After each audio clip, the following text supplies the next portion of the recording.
வாக்களிக்கிற நீங்க வைக்கிற ஒவ்வொரு வாக்கும் மோடியோட தலையில வைக்கிற கொட்டு.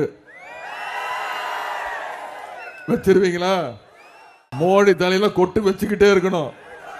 அதாவது சென்ற முறை நம்முடைய வேட்பாளர் மாமா அவர்கள் டி.ஆர். பாலுமா அவர்கள் கிட்டத்தட்ட 5,08,000 வாக்கு வித்தியாசத்தில் மிகப்பெரிய வெற்றியை நீங்க கொடுத்தீங்க.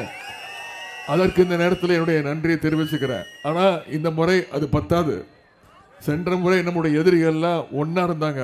இந்த முறை நம்முடைய எதிரிகள்லாம் பிரிஞ்சு கோஷ்டியா பிரிஞ்சு நிக்கிறாங்க. எனவே இந்த முறை எத்தனை லட்சம் வாக்கு வித்தியாசத்தில் ஜெயிக்க வைக்க போறீங்க? 10 லட்சமா? சும்மா சொல்லிட்டு போயிருவேன். குறைந்தது நான் உங்ககிட்ட கேட்பது, சென்ற முறை 5,08,000, இந்த முறை குறைந்தது 8 லட்சம் வாக்கு வித்தியாசத்தில் நம்முடைய வேட்பாளர் அவர்களை நீங்கள் வெற்றி பெற வைத்து ஆக வேண்டும். செய்வீங்களா? நிச்சயம் அதற்கான வாய்ப்பு உண்டு. நீங்க அத்தனை பேரும் தேர்தல் வேலையில் ஈடுபட்டு பிரச்சாரத்தை அடுத்த 22 நாட்களும் தேர்தல் பிரச்சாரத்தில் ஈடுபட்டீங்கன்னா கண்டிப்பாக 8 லட்சம் வாக்கு வித்தியாசத்தில் நீங்க ஜெயிக்க வைப்பீங்கன்றது நம்பிக்கை எனக்கு இருக்கு. அப்படி நீங்க ஜெயிக்க வச்சுட்டீங்கன்னா நான் உங்களுக்கு ஒரு உறுதிமொழி தரேன்.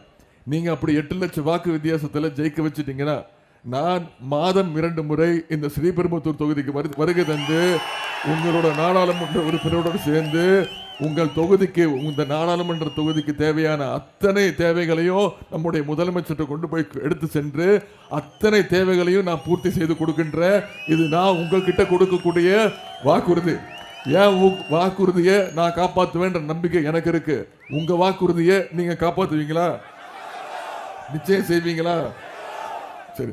அதே மாதிரி சென்ற 2021 சட்டமன்ற தேர்தலில் இதே மாதிரி பிரச்சாரத்துக்கு வந்திருந்தேன். சட்டமன்ற தேர்தல் பொழுது அப்பொழுது நம்முடைய கூட்டணி வேட்பாளர் சகோதரர் திரு செல்வ பெருந்தகை அவர்களை 11,000 வாக்கு வித்தியாசத்தில் வெற்றி பெற வச்சீங்க. அதற்கும் நீங்க தான் காரணம். அதற்கும் இந்த நேரத்தில் என்னுடைய நன்றியை நான் தெரிவித்துக் கொள்கின்றேன். இந்த ஸ்ரீபெரும்புத்தூர் நாடாளுமன்ற தொகுதியில நம்முடைய வேட்பாளர் அவர்கள் இந்த கடந்த 5 ஆண்டுகளில் செஞ்சிருக்கக்கூடிய பணிகள், சாதனைகளை மற்றும் சிலவற்றை மட்டும் இங்கே நான் குறிப்பிட விரும்புகின்றேன். ஓரகடத்தில் மருத்துவ சாதனங்கள் பூங்கா அமைக்கின்ற பணி ரூபாய் 400 கோடி மதிப்பீட்டில் நடைபெற்று வருகின்றது. பிள்ளைப்பாக்கத்தில் மின்னணு பொருட்கள் தயாரிக்கும் பொருட்கள் எலக்ட்ரானிக் கிளஸ்டர்ஸ் அமைக்கும் பணி ரூபாய் 700 கோடி ரூபாய் மதிப்பீட்டில் நடைபெற்று வருகின்றது. இதனால் பல பேருக்கு வேலை வாய்ப்பு உருவாக்க வாய்ப்பு உள்ளது. திருமுடிவாக்கம் துல்லிய உற்பத்தி பெருங்குழுமம் பணிகள் ரூபாய் 50 கோடி நடைபெற்று வருகின்றன.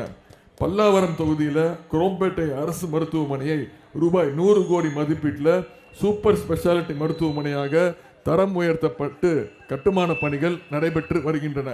அதே போல ITI மற்றும் பாலிடெக்னிக் பயிற்சியாளர்களுக்கு திறன் பயிற்சி அளிக்கின்ற நோக்கத்துடன் அம்பத்தூரில் ரூபாய் 120 கோடி செலவில் Tamil Nadu world innovation and skill training hub, Tamil Nadu wish என்ற பெயரில் உலகத்தரம் வாய்ந்த திறன் பயிற்சி மையத்தை மாண்பு முதலமைச்சர் அவர்கள் அமைக்க உள்ளார்கள்.